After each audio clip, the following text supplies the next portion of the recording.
नमस्कार मित्रांनो, महाराष्ट्र शासन निर्णय या यूट्यूब चॅनलमध्ये मी निलेश सर आपले सर्वांचे पुन्हा एकदा स्वागत करतो। मित्रांनो, आजच्या व्हिडिओमध्ये आपण महाराष्ट्र शासन वित्त विभाग यातर्फे आलेला एक अत्यंत महत्त्वाचा जी.आर. शासन निर्णय हा पाहणार आहोत। नेमकी जी.आर. शासन निर्णय हा काय तो सर्वच आपण जाणूनच घेणार आहोत। पण तत्पूर्वी जर तुम्ही चॅनलवर नवीन असाल तर नक्कीच आपल्या चॅनलला सबस्क्राइब करून घ्या, जेणेकरून नवीन व्हिडिओ तुमच्यापर्यंत पोहोचत राहतील। तर जराही वेळ न घालवता आपण व्हिडिओला सुरुवात करूया। संपूर्ण अपडेट काय सर्वचे सर्व आपण जाणून घेऊयात।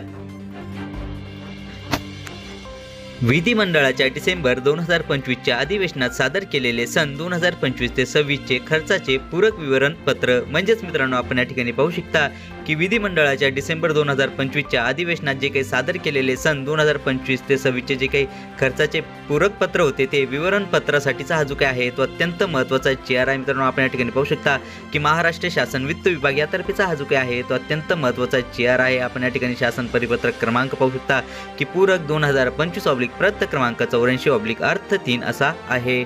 आपण या ठिकाणी जी.आर. दिनांक पाहू शकता की 5 जानेवारी 2026 चा जो काय आहे तो अत्यंत महत्त्वाचा नवीन जी.आर. आहे। मित्रांनो, चला तर या शासन निर्णयासाठीचे आपण सर्वप्रथम संदर्भ आणि मग शासन निर्णय हा जाणून घेऊयात।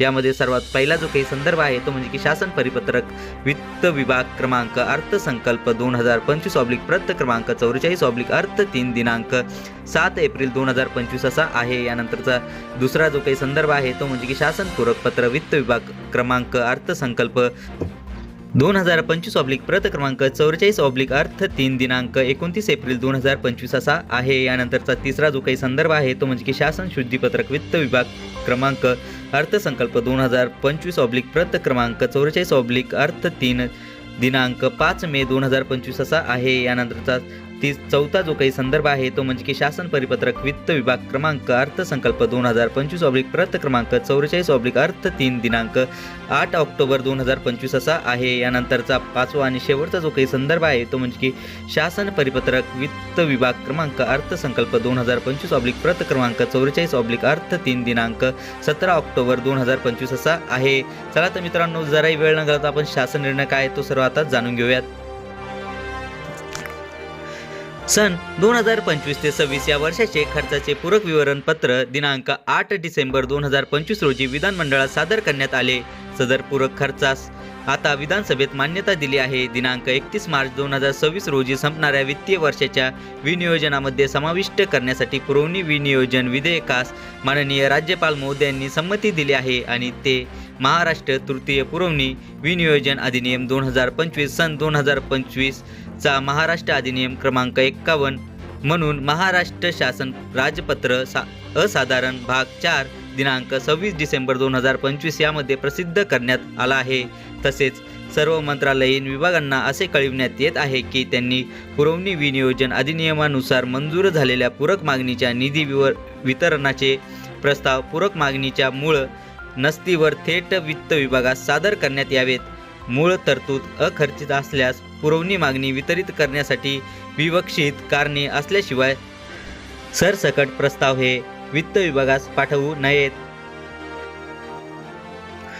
तसेच या शासन परिपत्रकान्वये डिसेंबर 2025च्या अधिवेशनात पूरक मागणीद्वारे मंजूर करण्यात आलेल्या खालील नमूद योजनांसाठी निधी 100%च्या मर्यादेत बीम्स प्रणालीवर वितरित करण्यात येत आहे। सदरचा निधी हा प्रशासकीय विभागांनी त्यांच्या स्तरावर वितरित करताना संदर्भाधीन क्रमांक 1 ते 5 च्या शासन परिपत्रकातील मार्गदर्शक सूचनांचे काटेकोरपणे पालन हे करावेत।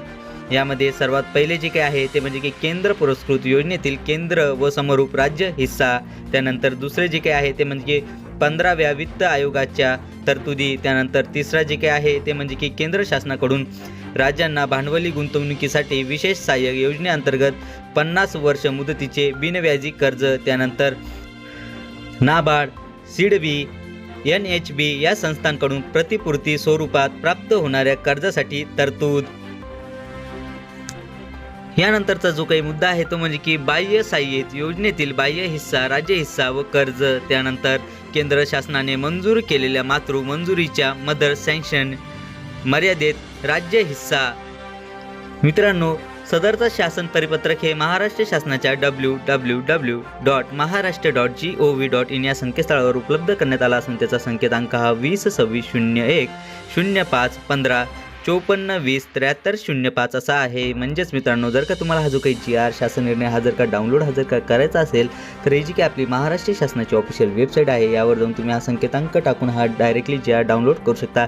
करायला जमला नाही तर काही हरकत नाही, व्हिडिओच्या खाली डिस्क्रिप्शन बॉक्समध्ये मी आपल्या टेलिग्राम चॅनलची लिंक दिली आहे, तिथून तुम्ही डाउनलोड करू शकता. चला तर मित्रांनो, आशा करतो की तुम्हाला हा जो काही GR आहे, शासन निर्णय आहे, हा सर्व समजलाच असेल आणि याबद्दलची जी काही नवीन अपडेट येत राहील ती नक्कीच मी तुमच्यापर्यंत पोहोचवत राहील. पण तत्पूर्वी जर का तुम्ही चॅनलवर नवीन असाल तर नक्कीच आपल्या चॅनलला सबस्क्राईब करून घ्या, जेणेकरून नवीन व्हिडिओ तुमच्यापर्यंत पोहोचत राहतील. चला तर मित्रांनो, भेटूयात पुढच्या व्हिडिओमध्ये असाच एक नवीन अपडेटेड GR घेऊन. तोपर्यंत धन्यवाद.